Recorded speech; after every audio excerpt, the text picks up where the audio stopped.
gradually, between the time of us being told in '04, most people have either moved on, or died, or got dementia, and the houses have increasingly emptied. But we don't want anyone to think that's because people didn't want to remain there. When the neighbourhood renewal area report went in, opponents to demolition were in the majority. And suddenly the council fudged the decision, and then they said they were going to retain half of the site, and then a councillor called in that decision and said the whole site should be demolished. And then a concerted campaign that was mysteriously resourced resulted in an entire summer of this residents group down the road apparently putting out a newsletter every week saying that if you don't move out and don't agree to demolition, you'll end up being abandoned for 20 years or more, like the Granby Streets over the road, and nobody would want that.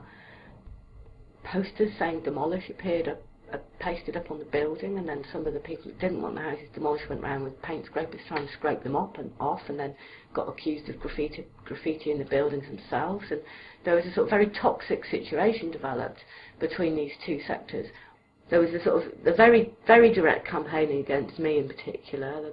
We'd go to public meetings and there'd be kind of verbal attacks, or pensioners were being shouted. My neighbour was shouted at. She was a young 84 at the time.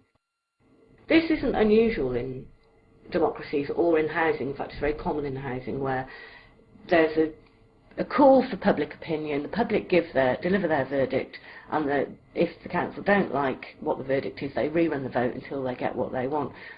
By the time they'd done that, our activity was at a very low ebb.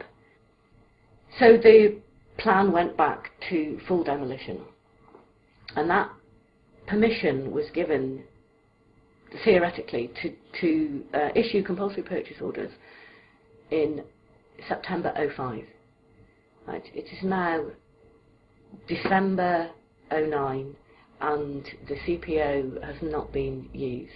People in houses that are substandard at the top end of the site are rightly really angry, because they're trapped as well. They can't sell because the house is in the demolition zone, or they can't get rehoused because they're in phase 3 of the programme. So they can't get out until or unless this end of the site becomes resolved. But the people on this end of the site don't want to leave Kelvin Grove, so we're being blamed. They feel it's our fault that there's a lady with a husband with a heart condition living in a damp house. She thinks it's my responsibility. I don't. I think it's the council's responsibility and the Pathfinder's responsibility to get her into some decent housing. But the kind of ongoing dynamic of that's problematic between groups of people that have to live together has become really, really tragic, I think.